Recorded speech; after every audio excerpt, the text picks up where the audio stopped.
Hey, welcome to the Pre-Chiro podcast. My name is Dr. Ben, and today we're going to be connecting with a professional chiropractor out on the East Coast, Dr. Bruce Steinberg.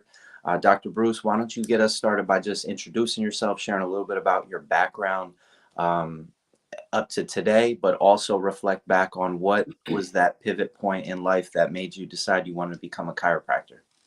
Absolutely. Well, it's an honor to be here, so thank you for having me. Uh, Pivot point. We'll start there. I was one of those children. I was chronically sick all the time, a lot of sinus issues, chronic ear infections, a lot of digestive issues, and was basically just one of those people that went through the medical model without a whole lot of success.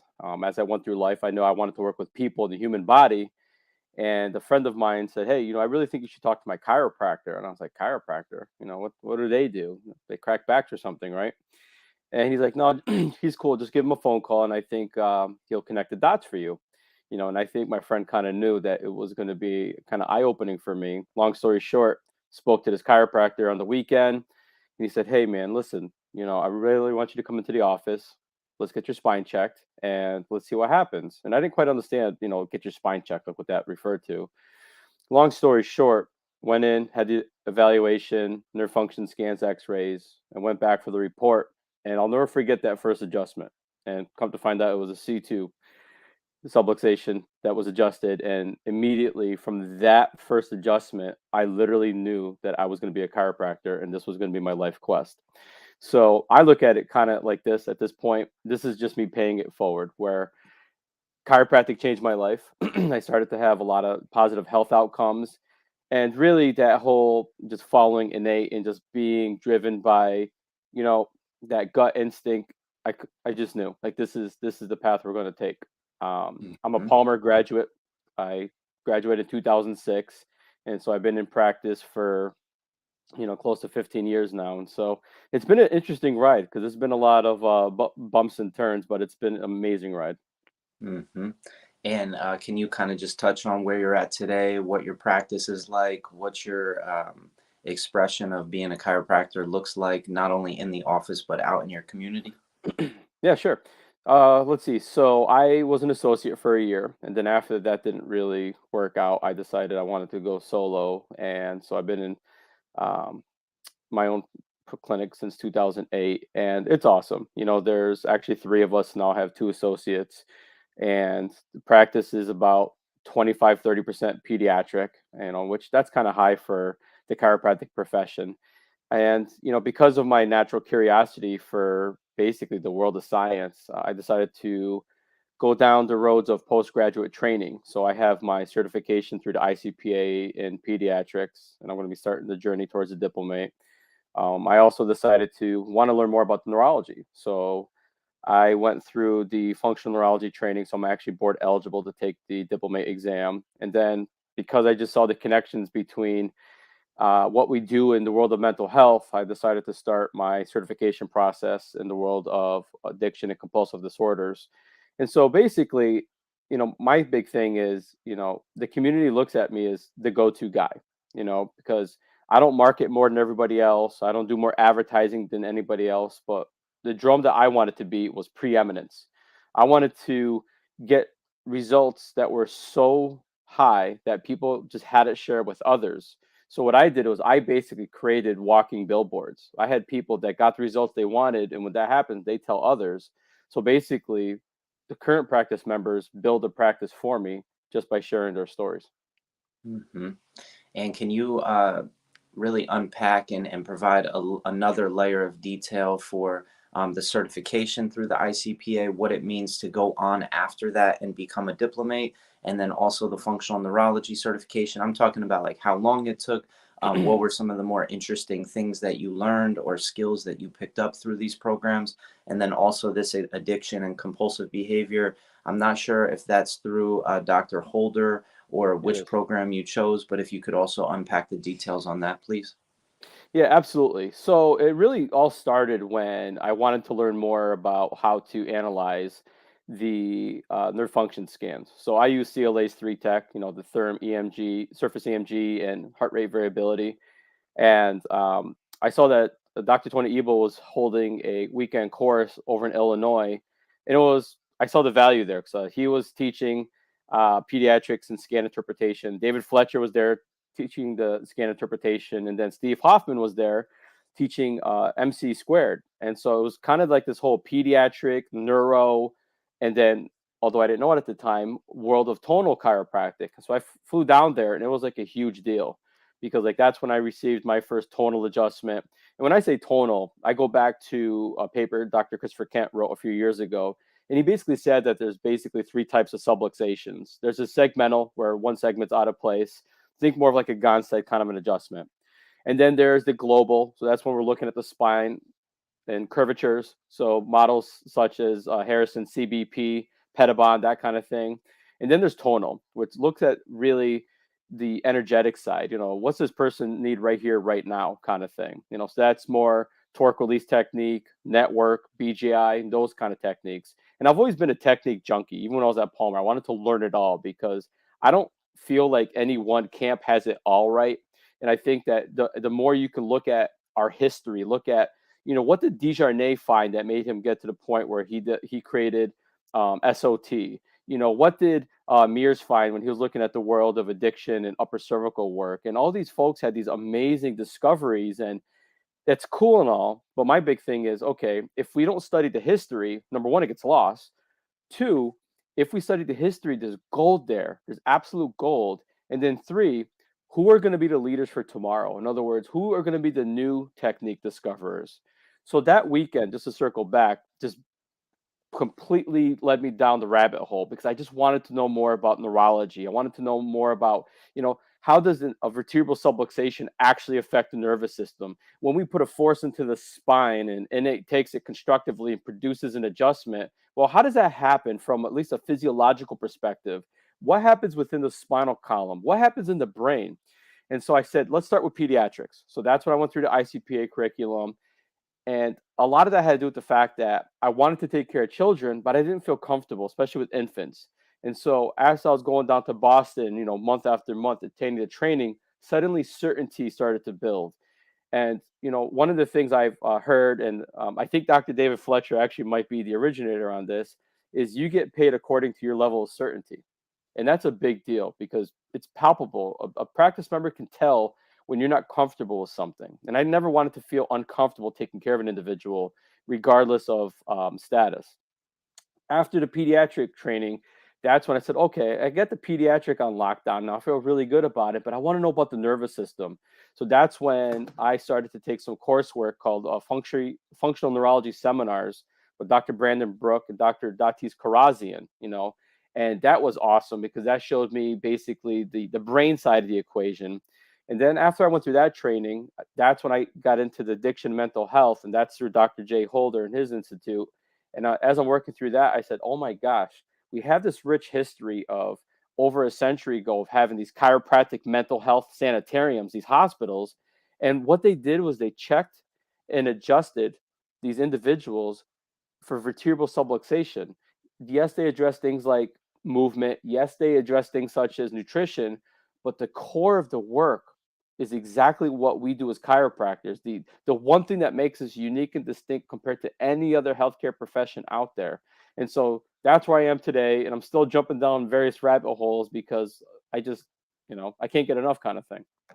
No, absolutely is really exciting. So after going through all these different professional engaging programs after you got out of school, um, where have you come to as far as using all of them to develop your own approach? How would you describe like the person's experience? Maybe talk about the infant's experience versus an adult's experience, and maybe an adult's experience if they're coming in with more of a mental dominated sort of mental subluxation versus physical subluxation versus um, any other way that you approach people, or just talk about, obviously you mentioned the diagnostic, the CLA subluxation scan. Kind of just walk us through the approach that you take from the inside out in your practice.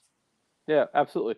So I look at it as, in God we trust, but all others bring data. So as chiropractors, I believe, especially one that really loves the science and the research, we should be gathering data. So for example, when an individual, let's say an adult comes in, we do a case history, and then we go through the CLA 3 tech. Okay.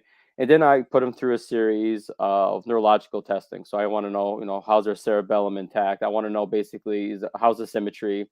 We do posture evaluation, posture screen, and then I do full spine x-rays. And if I find out, like on the case history, that there's depression or anxiety, I'll give them additional questionnaires to find out how do they rank themselves. And then I get also into the SF-36. Because when we take the time to actually see the current state of their physiology and being, and then we put them through a course of care and then repeat those tests, we have something that actually is really valuable for the profession and for the community and the world in general. Because when we have that data and it gets published and shared, we can show the world what we do is one, reproducible, two, it gets results. So that's where, like in my office, we've had a few case studies published, and one of the big ones is on chiropractic and anxiety. And when I shared that case series with people, they're like, "Oh my gosh, this is such a big problem in our society." My sister struggles with this, so I'm going to bring my sister in. So it almost like it's a form of advertisement, even though it's not. It's just educating them about how the nervous system affects our well-being. Hmm. Can you break down how to do a case study, just from a high level? Well, I mean, that might take a little more time than we have here, kind of thing. Or But just as much as you can share, just because I believe that a lot of people that go to chiropractic school would really benefit from having a foundation that they understand that you can create research as a student. You can do things, but they're just not really sure how. There's not a lot of framework that's out sure. there in place for how to do stuff like that. Yeah, I think part of the challenge is it's intimidating when you look at it, but it's actually not. The most time intensive thing that really comes down to, other than actually writing a paper, is the literature review. And there's not like a ton of research in our profession. I mean, there's a good amount, but there's already organizations that exist. Like the two big ones in the United States, we had the Foundation for Vertebral Subluxation. Okay, so people like Dr. Christopher Kent, Dr. Matt McCoy, and I've been um, one of those folks. I've been a big proponent for them and donor for years. And then internationally, there's the Australian Spinal Research Foundation, and they're actually the oldest, and they've funded over 257 papers, over $2 million, and they're actually the oldest. They've been around since 1977. So to answer your question, and I don't know when this recording is going to go out, but something that happened that's pretty awesome is the ASRF decided to do this case study project. And it's literally the easiest thing I've seen in our profession in terms of getting a case study out, because all field practitioners have at least one amazing story, like that one person that just had like this, they just blossomed under your care. So I mean, just one, right? So what you do is you take your notes and you submit them.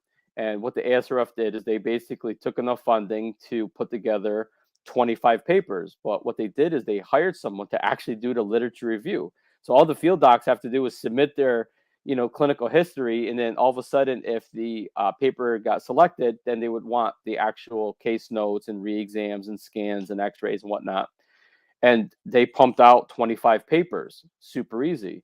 And now they're actually doing round two, and all the data's got to be in by May 16th. And like I actually serve on the ASRF board. I'm a board member, so I know the inner workings of this. And let me tell you something, I really see this being a big deal, that they repeat year after year, because what happened is in a matter of 1 year they're going to pump out over 50 to 60 case studies. And they made it even easier for round two, where there's a website with form or boxes, and you just like copy and paste. So it's like, at this point, we live in the age of information. We have the internet, so to say, "Oh, I don't know how," it's like, listen, there's resources out there. One of the resources, for example, Dr. Matt McCoy has a course that, if you are going to pursue your diplomate in pediatrics, like, you actually have to take his course on how to do a case study. So, he's got that. I believe Life University might have put together a course last year. So, I'm going to be teaching a course on it as well. So there are resources available. And so if anybody's looking for more, you just reach out to me and I'll point you in the right direction. Awesome. Awesome. When you say diplomate, how is that different from the ICPA certification program? It's just level up. The certification is the first 200 hours, and then the diplomate's the next 200 hours. So it's just further down the rabbit hole. You're getting deeper in clinical excellence kind of thing. And the truth is, the diplomates aren't just these nerdy people with extra letters after their name, because that doesn't really mean anything. What it is they're almost held to a higher standard.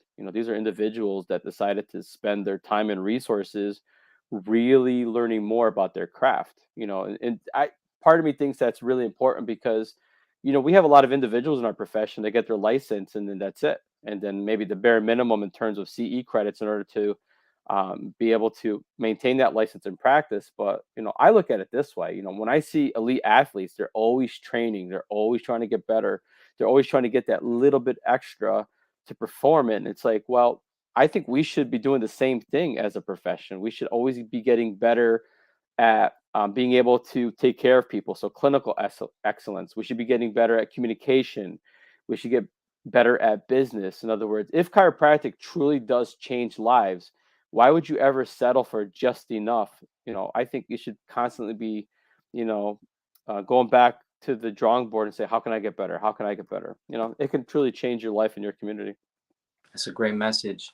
Just to build a little bit of context for you, pre-Chiro is meant to give people a foundation on their first course, uh, build some basic skills. The framework is I split innate into your inner state. So build your inner scientist, your inner thinker, your inner artist, your inner teacher, your inner entrepreneur. And then they apply those skills in an office on the third level, which is calling the apprenticeship, which is basically a framework for them to enter the office listening to communication, for them to enter the office looking for the education that's provided for people, for them to office observing adjustments, for them going to the office and look at procedures for the case history or the diagnostics. And then go on to the fourth stage of pre-Chiro where they start their own pre-Chiro club, gain experience of what it's like to start their own practice before school, where they open a club and a campus and they have to spread a message. It can be chiropractic, it can be health and well-being, trying to keep it a little flexible there. And then their fifth one is capstone independent study, where maybe they do something inspired by what you just mentioned there. And then the sixth one is transitioning into chiropractic school. And I do think, continuing with a structured framework through chiropractic school so that they can have more um, easy support doing case studies, things like that when they're in clinic. I think that's possible, but I think they need a little bit of added support just because there's so much coming at them and they won't have to waste so much time in the beginning of the program sorting through all the different techniques and all the different aspects of the philosophy because they will have already had maybe 2 or 3 years to develop themselves before they get to chiropractic school. And then once they get to chiropractic school, like you said, let's level up. You did the first 200 hours, let's do another 200 hours of bathing your mind and working on your art. So yeah, I definitely am right there with you that we need to train more like professional athletes. That comes from like one of my mentors, Arno Bernier, talking always about you got to train like a professional athlete if you want to be, beyond mediocre, if you want to perceive yourself as pushing your boundaries and reaching your potential as a chiropractor. So I just throw it back to you right now of like, what are some basic things that you think, if you open your mind up, a pre-Chiro student could do today before they get to chiropractic school to really just work on what you might have even given as advice to students as they arrive to chiropractic school? I'm just trying to push it a little bit earlier so we can have a longer runway. Sure.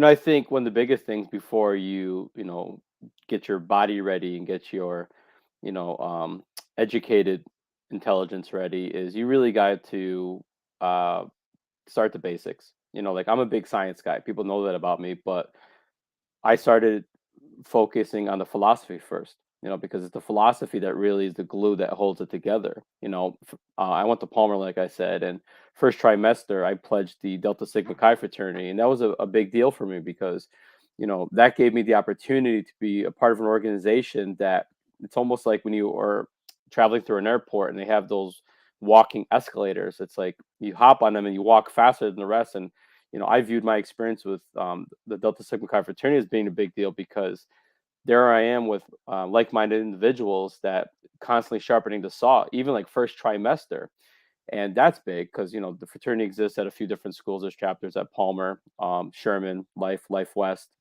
Parker, and so that's a big one. So that I'll throw out there because that gave me an advantage and it's growing in a huge way. So do that. Second, I would say get into the philosophy via the books, so take a look at chiropractic textbook. It's a great starting point. It's not an easy read, but it lays a foundation as to, what exactly is this thing called chiropractic, and why should we guard this so-called sacred trust? It's because this is a gift to humanity, and once you figure that out, then it'll motivate you to get deeper into the science and the technique and all the other goodies. But you have to know your why. Not just why you want to be a chiropractor, but why chiropractic is so important to humanity. Dr. Strauss's Blue Books. The one on chiropractic philosophy. Someone gave me that as my first book. Like, here you go. I think you should read this. And that was pre-Chiro, before I started Palmer. And that was huge. Another pre-Chiro thing, and this is like maybe more towards the field docs, is grab one of these potential students and bring them to the colleges. Bring them for like Sherman Chiropractic's Lyceum. Dip them in this pool of like-minded chiropractors, and like, it's so palpable. It's an energy. You can feel it coming off of others, and when you surround these either early chiropractic students or even pre-chiropractic students with that, it's like they get so excited, they get so spizzed up that it propels them through their whole career. So I would say focus on the schools, focus on the philosophy, and all else follows. From a science standpoint, if we were trying to publish research that starting a pre-Chiro club on a college or university campus actually had an impact on that campus, what types of impacts you think we could have on a college or a high school campus if we started up a pre-Chiro club in collaboration with surrounding chiropractors or nearby chiropractors, and we had students that had the time to potentially do lifestyle questionnaires, to potentially bring other students to chiropractors, maybe, after a long weekend of partying or leading up to studying for a big exam. And also, I'll just add to that is, the MCAT is the shiny object that gets more than 50,000 people applying to it every single year. What could we do as not as a parallel in the sense that we're trying to be like the MCAT and test people's educated intelligence, but what could we do to create something that people move towards before they go to chiropractic school? I think we just need to raise the bar. Like, I know in the legal profession, they kind of lowered the standards a bit, and it was mainly to get students enrolled in the colleges because students equal money. I mean, it is what it is, the politics thing. But what happened was suddenly there's a number of uh, attorneys that they can't pass the bar.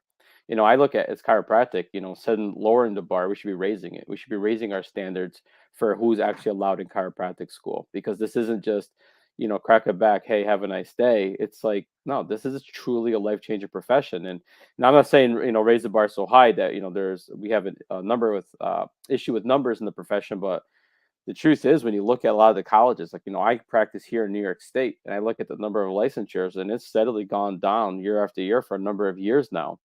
And like, that's a big challenge. And, not everybody goes to a chiropractor, which means, if suddenly the culture changed and everybody said, geez, you know what, I should start going to a chiropractor.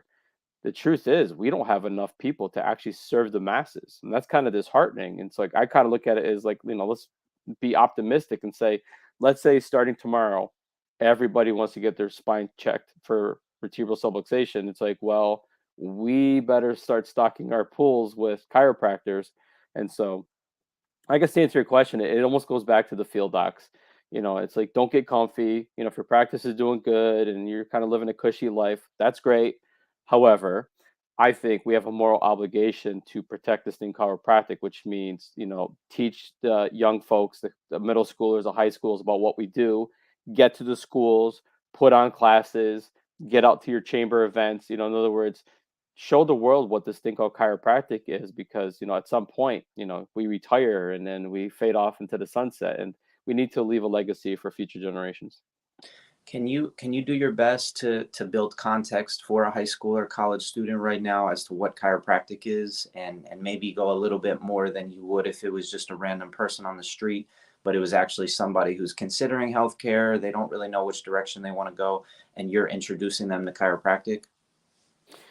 Well, I think I wouldn't go deeper than I would someone in the streets, and I think that's the problem. Chiropractic is hard to communicate for a lot of chiropractors.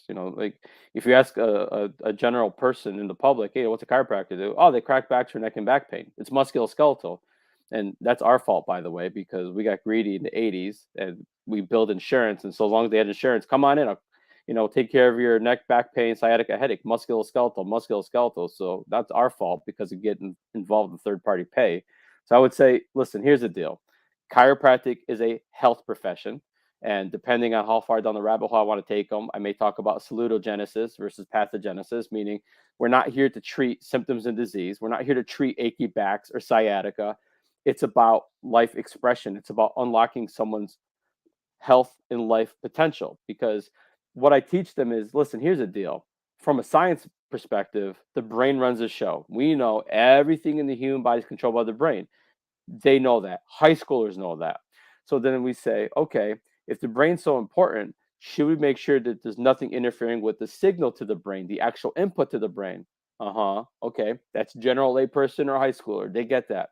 So what we do is we make sure that there's no interference occurring to the spinal column because it's purely delicate tissue, brain, brainstem, spinal cord, that delicate tissue is protected by hard vertebrae, the hard bones. When those vertebrae shift out of alignment, that can cause stress and tension on the nerves. So what we do is two things. One, we look at the spine to make sure things are in proper alignment. In other words, we look at the structure to make sure biomechanics are proper. Two, we then measure the nervous system, and we need ways to make sure that the nervous system is functioning optimally. So if there's a structural misalignment and it's creating a change in the nervous system function, that person has a subluxation. If that person has a subluxation, there's no way that they are meeting their God-given potential. They may be asymptomatic. They may have low back pain. They may be depressed. Regardless of the expression of that symptom, all we know is this: who should get their spine checked for vertebral subluxation? Who should we be checking? And the answer is, well, anybody that has a spine. Great. You now need to go get trained in how to do this. And your job is to go out in the world and check everybody for vertebral subluxation. In other words, keep it simple. The science shows there's two things that are inarguable because as a profession, we love to argue and fight with each other. But there's two things: biomechanical changes, neurophysiological changes. So when you teach the student that, they're like, oh, so this is actually kind of scientific. Yep. But that's kind of a gut check moment because if you're the type of chiropractor that kind of doesn't look at things, you don't have objective indicators, then what you're doing is really not that much different than physical therapy, osteopathy. Even medical doctors are getting trained in the art of manipulation. And so when we say things like, oh, what we do is adjustments, which is different than manipulation, it's like, well, you may say that, but is that what you're actually doing in your office? So I kind of went off the grid there a little bit, but that's basically it, the No, basics. I appreciate it. That's what I was hoping you would do a little bit. Where's your heart at as far, obviously you sit on the board of the Australian Spinal Research Foundation, and you're pursuing a diplomat right now in pediatrics, and you're going to be teaching classes in case manage or how to produce a case study. Obviously that's enough right there. That speaks for itself. But is there anything else that you would like to contribute to the profession in the next 5, 10, 15 years that you've already been working on, or that you could see yourself working on more? Yeah, that's actually one of my biggest challenges because it's like, okay, what's my focus? And my wife gives me grief all the time about this because she knows that I'm probably going to be that person in less than 2 years, maybe three tops, that has 3 to 4 diplomates. Because it's just I look at it like this, like my knack is I can take complex things and make them easier to digest. So I do love the pediatric thing. I do love the mental health thing, and I do love the neurological thing because I look at like we're servants. So I like to serve chiropractic. So not only do I serve the profession at the board level for the ASRF, but I'm also on the New York State board. So I got involved at my state level because I wanted to have a say as to what we can do as chiropractors in the state. And then I also serve on the board for the Delta Sigma Chi fraternity, which is an international fraternity. As far as what do I see myself giving to the profession? Uh Gosh, it's probably going to be one of two things, or maybe both things. One, I've had a project on the back burner for a while now. I kind of put it away, but I'm going to be bringing it back out. I started something called Chiro Nerds. Nerds being neuro nerds, NEURDS, and so it originated as a way to help educate other chiropractors about the science that's out there and how to basically apply it clinically and use it for communication to our practice members. But then I started to say, you know what, I think I'm actually going to use it as a tool to teach lay people, because chiropractors are kind of hard to work with at times, as we all know. But I think the lay people is where the gold is at. My folks in my office, they're really educated. They know about the vagus nerve. They know that the upper neck can affect digestion, mental health, and immune function. They know this because I teach it to them, and so they just go out and teach others, right? So I would say communication from a scientific perspective. The other thing that may manifest is maybe school. Maybe one of the schools decides to say, "Hey, you kind of have your act together. Why don't you come and have a leadership position there?" So who knows if Life, Sherman, or one of them. I'm willing to go where God tells me to go, kind of thing. And so I guess Mhm. we'll have to wait and see. Hmm. Very cool. Very cool. Well, I'm glad to grab you up before you're, at one of these leadership positions or you're making like a bigger name for yourself, I guess you could say. Obviously, you came across my radar several different times, so that's why I invited you on here. I'm really just trying to bring people on here that I know are contributing as much as they can to the profession at large and also doing it in practice. Can you kind of just touch on why the website is called adio.life? Just for our listeners, just to kind of introduce them to the meaning behind that. Yeah, sure. So, sometimes when I get asked to speak at events, they want the CV. So I just created a website. I'm like, let's just do a living CV. And so we just picked ADIO.life. I mean, my license plate on my car says ADIO on it, and I hope that the listeners know what ADIO is, but it's, above, down, inside out. It's our philosophy that life healing comes from above, down, inside out. We could look at it from a physical perspective, structure, brain, spinal cord, nerves, end organ, tissue, muscle. Or we could look at it as something bigger than that, that we receive a download from up above. And we look at it from an energetic perspective that, universal intelligence, comes down and affects innate intelligence, that expression of life through matter. It's a big deal. So it's a chiropractic way of life, the ADIO, and then the dot coms are all taken. So when I saw a dot life, I was like, oh, that's just cool because, Mhm. ADIO, that's how I roll through life. So that's how ADIO dot life was born. Very cool. This is a little bit of a outside the box question. Could you imagine, and if the answer is a clear no, then that's totally fine. But the fraternity or the sorority of chiropractic actually making its way down to the undergraduate level if pre-chiro became a big enough thing? Hmm. That's an interesting question. Trying to think how to answer that. Maybe, because it is a professional fraternity, and in some undergrad fraternities they get a little crazy. So I don't know. I think if it was undergrad that's tied to a DC program, like where you do like 1 year there and they transition you, because Palmer had something like that, I could see that definitely being a thing. But there has to be a certain level of maturity. That's the one perk of chiropractic fraternities typically is you've had a couple of years to get stuff out of your system and you're typically a little bit more mature. So anything's possible. I totally could see that, with the professionalism intact. Hmm. Hmm. Yeah, no, I'm just curious because you talked about how you have a strength to simplify complex concepts and you're also wanting to apply your nerds, your Chiro nerds program to the lay public. And I just feel like if I could, you know, advise that we focus on the high schoolers, the college students, the people that are the closest to being eligible to enter into a chiropractic program and help break down the science of chiropractic to those people that what you mentioned earlier, we don't have enough chiropractors that are really doing it. If the general public all of a sudden gains more traction with chiropractic, that's, I think, also, and because you're aware of what's going on in the profession, we've got Scotland Chiropractic College opening up this year. We had Australian Chiropractic College open up last year. We've got new programs sprouting up, and then we've got programs that are kind of out there in the middle of nowhere, like Barcelona Chiropractic College or McTimney. And how do we support these schools that are in parts of the world that maybe there's not a lot of presence of the profession in that country, and how do we properly contextualize that our profession is something attractive enough that their public people want to go and dedicate their life to. I think there's a school even opening up in India, maybe. I'm sure there's people behind the scenes working on projects in different parts of the world, but how do we attract the people for the right reasons? And this is one of my, I'm curious what your perspective is on this. People a lot of the times go to chiropractic school as a fallback option, not as a primary choice. And I'm curious to ask you, what do we need to do to make it the primary choice for people and not a fallback option?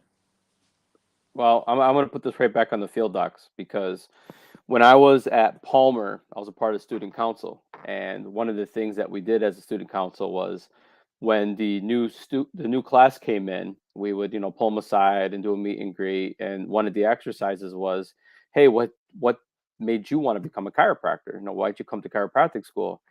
And I got to tell you, we're going back to 2004, 5, 6, but it was so disheartening.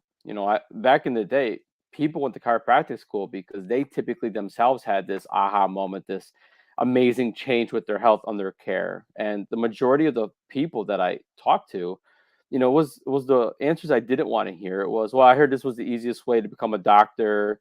I couldn't get into med school, things like that. It's just like, wow, that's not really, in my opinion, like the right reason. And they can completely change as they go through chiropractic school and end up, in it for the right reason kind of thing. But the overwhelming majority was the exact opposite than what we used to have, like than what my experience was. And, if that's the case, then like I said, I blame people like me, the field docs, that, we're not getting out there because one, you got to communicate to the public, the community about what we do. And then we need to have that clinical excellence. People should be having that amazing kind of visit, like visit after visit after visit. That comes back to the philosophy and the science about majoring in the majors and minoring in the minors. And and to talk about the colleges like you mentioned, we have the Scotland and Australia, and one about to pop up soon in the Netherlands. And I know these people like Dr. Ankur Tayal down in Scotland, and so like I know these folks. I've broken bread with them, and we got some amazing leadership, but the challenge, especially from an international perspective, like they need money, like they need resources so that chiropractic continue to pump out the soldiers, so we can have an amazing profession, not just here in the U.S. but across the world. So I look at it as like, okay, if they need resources, then that means not only do I have to be producing the goods clinically so people get the results they're looking for, but I need to be crushing in practice financially so that not only I can have a nice lifestyle, but more importantly, I can help support those that support me. In other words, you need to support the organizations that actually support chiropractic. And what that means is not just giving money to those that are congruent with, how we see chiropractic, but stop giving money to the organizations that maybe are part of the destruction of chiropractic. So when we have organizations that are in support of introducing pharmaceuticals in our profession, I have a problem with that. Or when there's organizations that say stupid things like, "Oh, we should be focusing on musculoskeletal," and they take the word neuro out. It's like it's neuromusculoskeletal. Oh, we shouldn't be talking about the nervous system. It's like you don't have chiropractic without the nervous system, but we do have organizations out there like the WFC that's totally incongruent. Insurance companies like NICMIC that it's like stop giving these organizations money when they don't support what we actually do as chiropractors.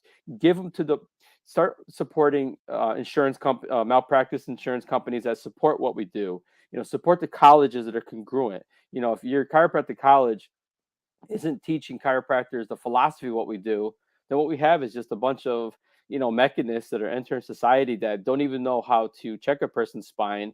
And the challenge with that is if you don't know what you're doing as a chiropractor, you're going to do everything else that's going to pay the bills. So that's where all these various things come in. It's not that they're wrong. It's that if you're not checking a person's spine for subluxation, you're missing the whole point about what we do and what our gift to humanity is. Yeah, no doubt. I don't think there's really much more to be said as far as going down that rabbit hole, but just final messages. Is there anything? Hmm, You mentioned a lot of great resources earlier, and because you've exposed yourself to so much through your path, I would love for you to also just touch on some more um, valuable resources for students, point them in different directions if they want to go deeper in the sciences or the arts or the philosophy. Maybe just do like a quick brain dump for a few minutes on just some of the different places to point people. Sure. So, philosophy, science, art, practice management. So, philosophy, uh, if you're a student, Delta Sigma Chi, just get involved with the fraternity. They're amazing. If you're a field doc, ACP program, Sherman College offers the first year of that. After that, there's other trajectories you could take. Um, Politics, I'll throw that one out there. Get involved at your state organization.